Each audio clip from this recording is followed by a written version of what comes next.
Muy bien, la siguiente pregunta, la 12, dice, la pentada de Reynolds de la colangitis aguda tóxica incluye además de la fiebre en picos e ictericia A, dolor en hipocondrio derecho, hipotensión e hiperamilasemia, dolor en hipocondrio derecho, hipotensión y trastorno del sensorio, leucocitosis, hipotensión y trastorno del sensorio, dolor en hipocondrio derecho, leucocitosis y trastorno del sensorio, hipotensión, leucopenia y trastorno del sensorio. A ver, la pentada de Reynolds dice de la colangitis aguda tóxica incluye además de la fiebre en picos e ictericia A, ¿qué cosa? Para que haya la triada de Charcot, a la fiebre en picos y la ictericia, ¿qué le falta? Dolor, ¿no es cierto? Dolor en el hipocondrio derecho. Muy bien, entonces tenemos que buscar dolor en hipocondrio derecho, la A, la B o la D, ¿no es cierto? Ok. ¿Qué más debe haber? Hipotensión, ¿no es cierto? Hipotensión o shock. Acá hay hipotensión, ¿verdad? ¿Qué más? Trastorno del sensorio, ¿verdad? Trastorno del sensorio. Entonces la C es la respuesta. Hiperamilasemia no tiene nada que ver con la pentada de Reynolds, ¿no? Tampoco la leucocitosis ni la leucopenia. Acuérdense, ¿no? Fiebre en picos, ictericia, dolor en hipocondrio derecho, la triada de Charcot. Le suman el shock y el trastorno del sensorio, es la pentada de Reynolds. Muy bien. Ok, este es un caso clínico, vamos a verlo. La pregunta 13 dice, ante un paciente en su tercer día posoperatorio de una colecistectomía laparoscópica por colecistitis aguda, que cursa con ictericia progresiva, que se inició en el posoperatorio inmediato, menos de 24 horas, asociado a dolor en hipocondrio derecho. De las mencionadas, ¿cuál sería la actitud más adecuada? Cirugía laparoscópica urgente por lesión de la vía biliar, IRCP, ecografía abdominal seriada, cirugía convencional urgente por lesión de la vía biliar o taja abdominal. ¿Qué es lo que harían acá? A ver, vayamos a ver. Dice, un paciente en su tercer día posoperatorio por una colecistectomía laparoscópica por colecistitis aguda. ¿No? Con ese dato de colecistitis aguda uno puede presuponer que ha sido una cirugía laboriosa, ¿verdad? Que ha sido difícil porque estaba aguda, no estaba inflamada la vesícula. Bien. Cursa con ictericia progresiva, dice, que se inicia en el posoperatorio inmediato, o sea, dentro de las primeras 24 horas el paciente ya empezó a presentar ictericia. Y se asocia a dolor en el hipocondrio derecho, obviamente por la cirugía y por lo que pudiera estar pasando ahí. Entonces, ¿qué tienen que pensar en un paciente posoperado inmediato que empieza a hacer ictericia? Lo primero que deben pensar es que hay una lesión de la vía biliar, siempre, ¿ok? Pueden pensar que hay una coledocolitiasis si es que la ictericia es a posterior, ¿ok? Si hay un paciente que viene con ictericia después de 4 o 5 semanas o 2 meses, uno puede pensar que hay una coledocolitiasis residual de primera intención. Pero si es precoz la ictericia, lo primero que debe pensar uno es en una lesión de vía biliar. Entonces, paciente posoperado con ictericia precoz es igual a lesión de vía biliar. Paciente posoperado con ictericia mediata, ictericia posterior, es lo más frecuente igual a coledocolitiasis. Muy bien. Entonces, si pensamos en una lesión de vía biliar, ¿qué cosa hay que hacer con él? A ver, dice, ¿no es cierto? Cirugía laparoscópica urgente por lesión de vía biliar, IRCP, ecografía abdominal seriada, cirugía convencional urgente por lesión de la vía biliar o taja abdominal. Muy bien, ¿qué harían en este caso, no?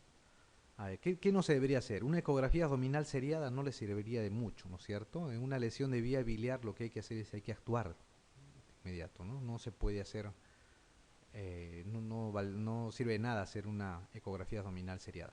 Taja abdominal tampoco. Recuerden, para ver hígado, para ver vesícula, ¿no? Es mejor la ecografía, ¿no? La taja ayuda muy poco. Para vía biliar, en todo caso, si quieren un estudio por imágenes, sería una colangioresonancia, una resonancia magnética, pero no una tomografía. Ok, les queda hacer una ERCP o operar al paciente, ¿no? Dice cirugía laparoscópica urgente por lesión de la vía biliar o cirugía convencional urgente por lesión de la vía biliar o una ERCP. ¿Qué cosa harían? ¿Cuál de las tres cosas creen que es mejor hacer? Cuando ustedes tienen un paciente posoperado por una probable complicación, eso se generaliza para todos los pacientes posoperados, siempre primero hay que hacer lo menos cruento, ¿ok? Lo menos lesivo para el paciente. De esas tres alternativas, ¿cuál es la que tiene menos agresividad, menos trauma? La RCP, ¿no es cierto? La RCP. Siempre cuando haya este tipo de pregunta, opten por lo menos cruento, ¿ya? Por lo menos lesivo para el paciente. ¿Por qué RCP? En la RCP les va a dar, uno, el diagnóstico. Les va a decir, uno, si es lesión de la vía biliar, dos, dónde está la lesión de la vía biliar, e incluso pueden intentar un tratamiento. Si es que es una lesión pequeña, se puede poner una endoprótesis, ¿no? Si es que es una lesión de la vía biliar por ahí está produciendo una estenosis o un espasmo del ODI, se puede hacer una esfinterotomía, y al hacer la esfinterotomía la bilis va a empezar a salir y va a secar la fístula. O sea, se puede hacer diagnóstico y tratamiento mediante la IRCP, ¿ok? Es lo menos cruento. Entonces, normalmente en todo paciente que tiene una lesión de vía biliar y se puede hacer IRCP, esta está indicada antes de la cirugía, ¿ok? Antes de la operación. Muy bien. La pregunta 14 dice, ante un cuadro de fiebre elevada en agujas, con escalofríos, ictericia intensa y dolor en hipocondrio derecho, en un paciente colecistectomizado 6 meses antes, ¿en cuál de las siguientes posibilidades pensaría en primer lugar? Es lo que acabamos de mencionar, ¿no es cierto? Estenosis tumoral de la vía biliar, coledocolitiasis residual con colangitis, lesión iatrogénia de la vía biliar, colangitis esclerosante u oditis. ¿En qué pensamos? A ver, vayamos. Un cuadro de fiebre elevada, dice, en agujas, con escalofríos, ictericia intensa y dolor en hipocondrio derecho. ¿Qué cosa es eso? ¿No? Parece una colangitis, ¿no es cierto? En un paciente colecistectomizado hace 6 meses. ¿En cuál de las siguientes posibilidades pensaría en primer lugar? Estenosis tumoral de la vía biliar, difícil, ¿no es cierto? Las estenosis tumorales en general cursan con ictericia progresiva, no hacen colangitis estos pacientes, tienen la tendencia a hacer grandes valores de bilirrubina, pero no llegan a ser colangitis. Lesión iatrogénia o iatrógena, perdón, de la vía biliar, ¿no? En general las lesiones iatrogénicas de la vía biliar, no siempre, ¿no? Pero casi en el 100% de las veces, la lesión iatrógena de la vía biliar el paciente hace ictericia de inmediato, ¿ok? En el posoperatorio inmediato. Rara vez se puede presentar en forma diferida. La colangitis esclerosante de la alternativa D es una enfermedad crónica, ¿no? El paciente tendría el antecedente de presentar ictericia a repetición, tendría el antecedente de estar en tratamiento para la colangitis esclerosante, ¿no? Y más que colangitis por el tema de infección, en la colangitis esclerosante es por inflamación, ¿no? Es una enfermedad idiopática que produce estenosis de la vía biliar. La oditis es el espasmo del esfínter de Oddi. En general se presenta en los pacientes posoperados de la vía biliar hasta el tercer día.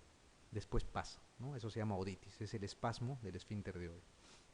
Este paciente tiene una coledocolitiasis residual, ¿no es cierto? Con colangitis, ¿verdad? Esa es la respuesta. Coledocolitiasis residual con colangitis. Muy bien, la pregunta 15 dice, ¿cuál será su presunción diagnóstica ante un paciente ictérico, sin dolor abdominal, al que se le palpa una masa en el punto cístico, asociado a coluria y a colia? Colelitiasis, coledocolitiasis, carcinoma de cabeza de páncreas, hepatocarcinoma o divertículo duodenal.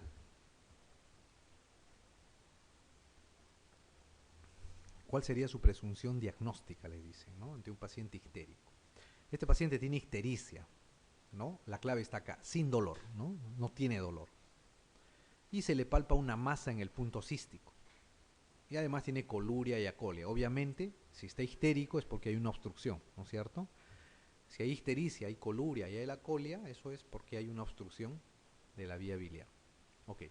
Colelitiasis. La colelitiasis no es otra cosa que cálculos en la vesícula biliar, ¿no es cierto? No tendría que hacer nada acá esto. Nos quedan las otras.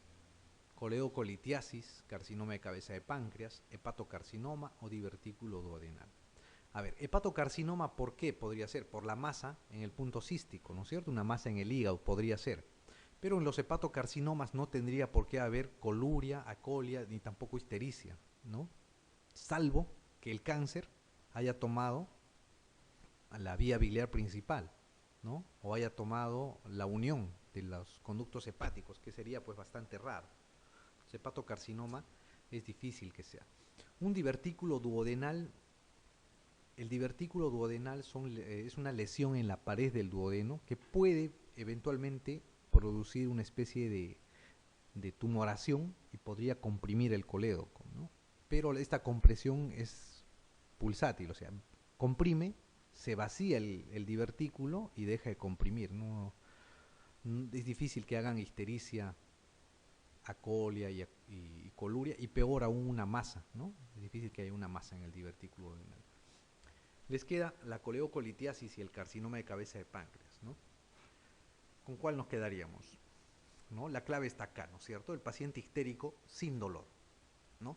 En general, los pacientes que tienen coleocolitiasis son sintomáticos, cursan con dolor, ¿no? Dolor epigástrico, urente, muy fuerte, tipo cólico, va precedido a la presencia de histericia, de coluria, de acolia, ¿no?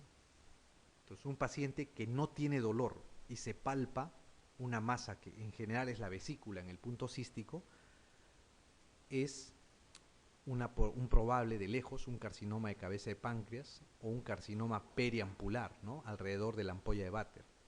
¿No? Esto incluso tiene un nombre, ¿no? Es el signo de Courvoisier, ¿no? El signo de Courvoisier es aquel paciente en el cual se palpa la vesícula, hay una vesícula palpable, no dolorosa, asociada a histericia, ¿no? Es típico del cáncer de cabeza de páncreas, ¿ok? Típico del cáncer de cabeza de páncreas. Aquí la C es la respuesta, ¿no? La clave está en la histericia sin dolor. Histericia sin dolor, siempre hay que pensar que es un tumor. Muy bien. Cuando existe una coleocolitiasis o una lesión de la vía biliar y posteriormente hay una dilatación del colédoco, muchas veces se tiene que hacer derivaciones. Se tiene que hacer la derivación del colédoco al duodeno o del colédoco al yeyuno. La derivación colédoco duodenal o colédoco duodeno anastomosis es aquella en la cual el colédoco se va a anastomosar al duodeno. Perdón. Para hacer este tipo de derivación se tiene que tener algunas características. Tiene que haber un colédoco dilatado, ¿no? Más de 2 centímetros debe tener el colédoco para poder hacer este tipo de derivación. En general, el paciente tendría que tener cierta edad para realizar esta derivación. Es útil en ancianos. ¿Por qué? Porque estos pacientes van a producir colangitis a repetición. ¿Qué va a pasar? El contenido alimentario va a pasar del estómago por el píloro al duodeno, pero parte de este contenido puede ascender y obstruir el colédoco y va a hacer colangitis a repetición por esta causa, ¿no? El tratamiento en estos pacientes es una endoscopía, se hace un lavado de la desembocadura del colédoco y se evita el problema, ¿ok? Pero es una de las complicaciones, ¿no? La otra es la derivación entre el colédoco y el yeyuno. Si esta se hace en ancianos y en colédoco dilatado, esta es útil en personas jóvenes y es útil en colédoco no dilatado, ¿ok? Y su principal característica de la colédoco yeyuno anastomosis o la derivación colédoco yeyunal es que es útil en lesiones de la vía biliar principal. Eso es lo que tienen que rescatar de este slide, ¿ok?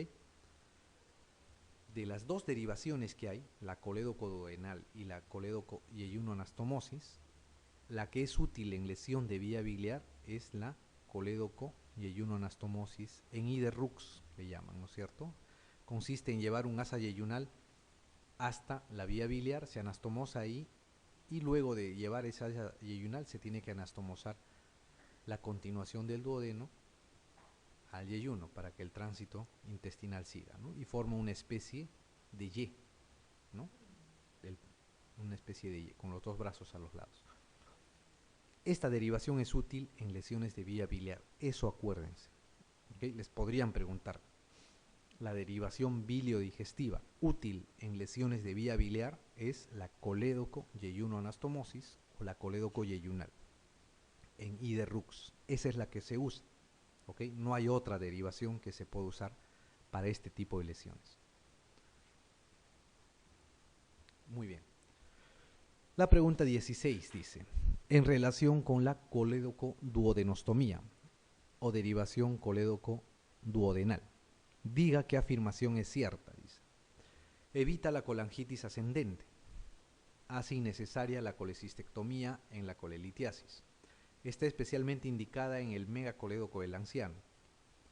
Debe asociarse la instalación de prótesis transanastomótica y se utiliza preferentemente en la colangitis esclerosante. ¿Cuál es lo cierto de la colédoco-duodenal? ¿No?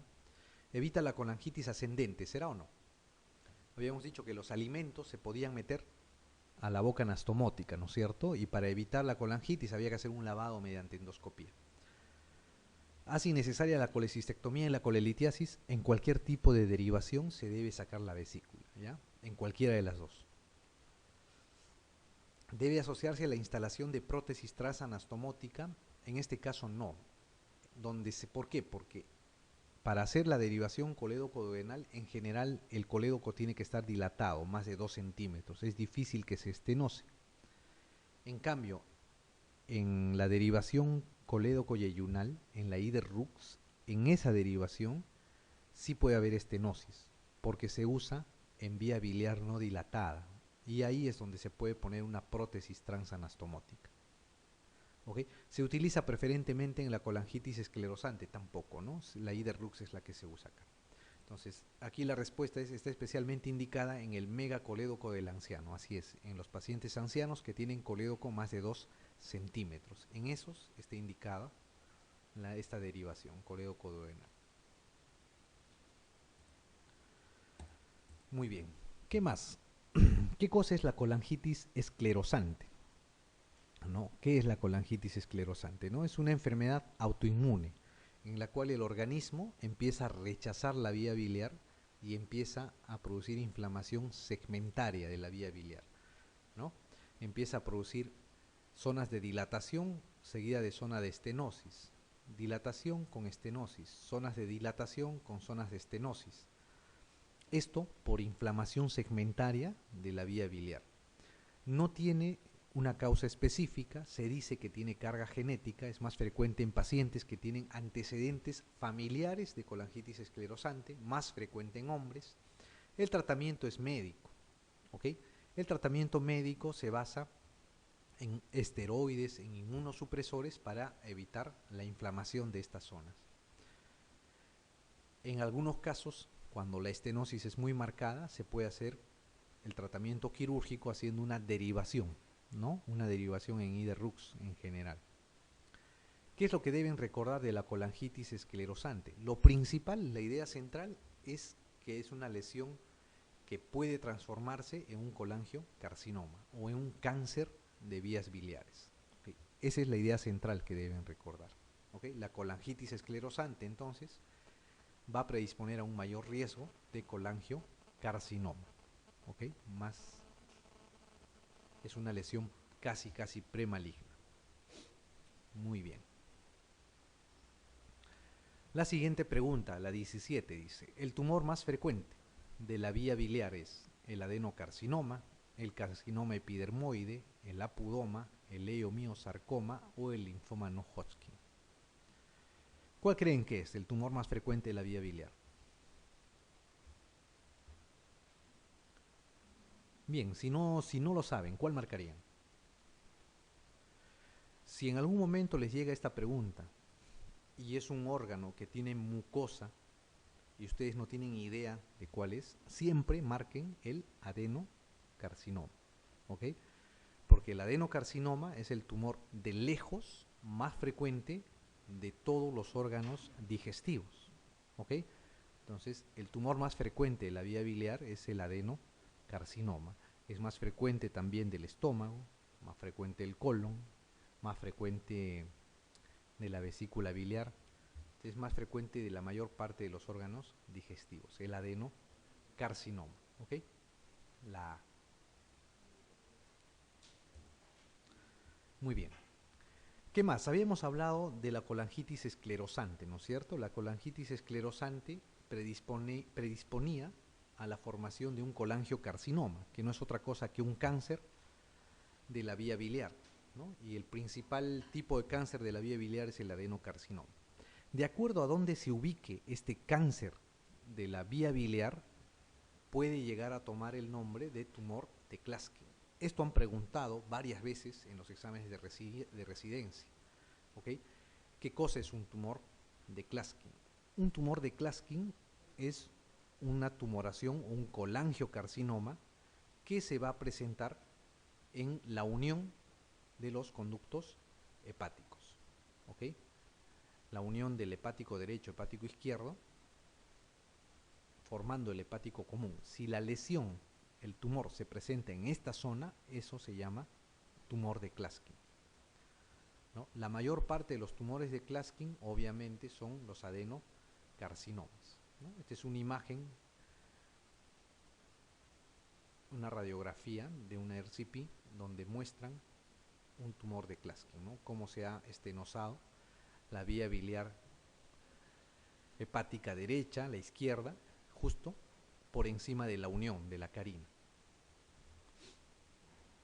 Los tumores de Klatskin tienen tipos, ¿no? Van del tipo 1 al tipo 4. El tipo 1 es el que está por debajo de la unión de los conductos hepáticos. El tipo 2 es el que está en la carina mismo, ¿no? Es el que va a tomar la misma fusión de los dos conductos hepáticos. El tipo 3 es el que tiene una diseminación a uno de los conductos hepáticos. 3A al lado derecho, 3B al lado izquierdo. Y el tipo 4 es el que ha tomado el conducto hepático y ambos conductos hepáticos. No les van a preguntar la clasificación ni el tratamiento, ¿no? Las preguntas del tumor de Klatskin ha sido la misma que ha venido varias veces y ha sido esta, ¿no es cierto? La 18 dice, el tumor de Klatskin se localiza así a secas, en la ampolla de Vater, debajo del conducto cístico, en la vía biliar distal, en la confluencia de los conductos hepáticos o en el colédoco. ¿Dónde se ubica el tumor de Klatskin? Habíamos visto, ¿no es cierto? En la imagen incluso hemos visto. A ver, retrocedemos, ¿no? Acá, ¿dónde está? En la unión de los dos hepáticos. En la unión de los dos hepáticos, la unión de los dos hepáticos, la unión de los dos hepáticos, ¿no? A eso se llama tumor de Klatskin. Entonces, el tumor de Klatskin se localiza en la confluencia de los conductos hepáticos. ¿Okay? Esta pregunta ha venido varias veces en los exámenes recientes, entonces acuérdense, ¿ya? Tumor de Klatskin, ¿dónde está? Muy bien. Después que hemos visto la vesícula, la vía biliar, vamos a hablar algo de lo que es el hígado. El hígado, como habíamos mencionado al inicio, de una manera panorámica, su anatomía, está dividida en segmentos, ¿ok? Se dividía anteriormente en lóbulos anatómicos, y eso es lo que se estaba manteniendo hasta hace algunos años, y después se empezaba a dividir en segmentos. ¿Qué cosa es un segmento del hígado? Un segmento hepático es una unidad anatómica y funcional. ¿Por qué es una unidad anatómica y funcional? Porque cada segmento hepático va a ser independiente del otro. Por eso es una unidad. anatómica y funcional. Por ende, ustedes pueden sacar un segmento del hígado y el hígado va a seguir funcionando normalmente. O pueden sacar 2, 3 segmentos o hacer una lobectomía de acuerdo a los segmentos hepáticos y el hígado debería seguir funcionando. ¿Ok? La segmentación hepática se va a basar en la distribución de la arteria y la vena porta y la encrucijada que esta arteria y vena porta hacen con las venas suprahepáticas. ¿Ok? Entonces van a formar los segmentos hepáticos. Los segmentos hepáticos van enumerados del 1 hasta el 8. ¿Ok? El 1 es el segmento más posterior, como ven acá, que está hacia atrás, tiene relación con la vena cava y se llama el segmento 1 o el lóbulo caudado. Así se le llama, el lóbulo caudado. El segmento 2 y el 3 están al lado izquierdo. El segmento 4 es el que está en la parte anterior y tiene forma cuadrangular y por eso se le llama el lóbulo cuadrado. ¿Ok? Entonces, el segmento 1 es el lóbulo caudado, acuérdense, y el segmento 4 es el lóbulo cuadrado.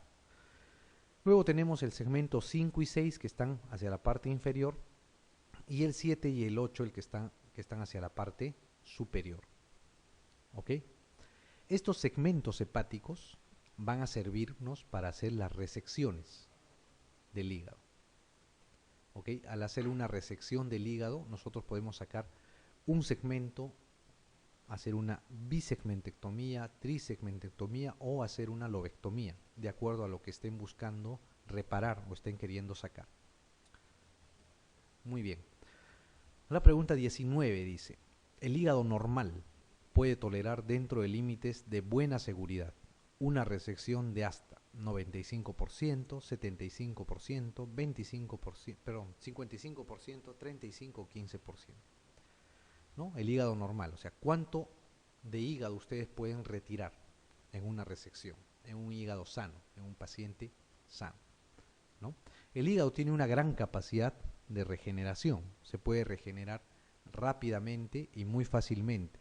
¿Okay? Incluso en algunos pacientes con cáncer, por ejemplo, se puede ligar una de las arterias hepáticas para producir hipertrofia del otro lado, ¿no? Al producir la hipertrofia del otro lado, se puede realizar una segmentectomía, una lobectomía con mayor seguridad del lado contralateral.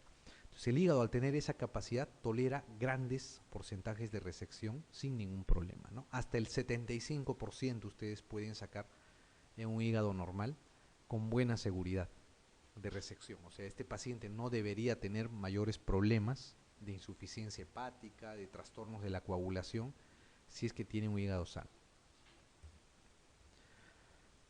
Bien, ¿qué más? Dentro del hígado se pueden presentar algunos tumores, ¿ok? Vamos a hablar algo del adenocarcinoma hepático, ¿no?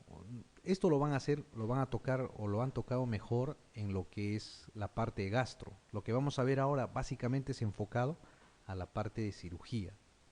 ¿Qué cosa nos interesa en la parte quirúrgica? No, un recuerdo pequeño es que el adenocarcinoma en general se implanta en personas que tienen algún trastorno hepático previo, ¿no es cierto?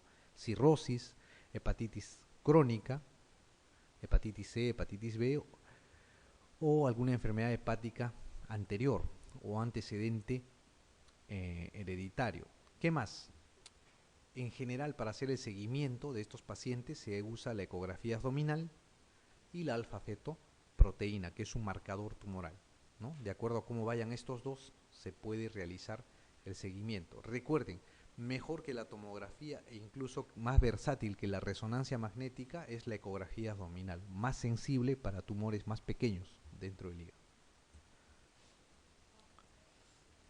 Son imágenes de pacientes con adenocarcinoma, ¿no? Adenocarcinoma hepático, lesiones grandes, monstruosas o lesiones múltiples, ¿no es cierto? En general, los adenocarcinomas múltiples se consideran que son metastásicos, que vienen de otro lugar, ¿no? Los adenocarcinomas solo con las lesiones únicas, en general, son los que se van a sentar en el hígado. Ok.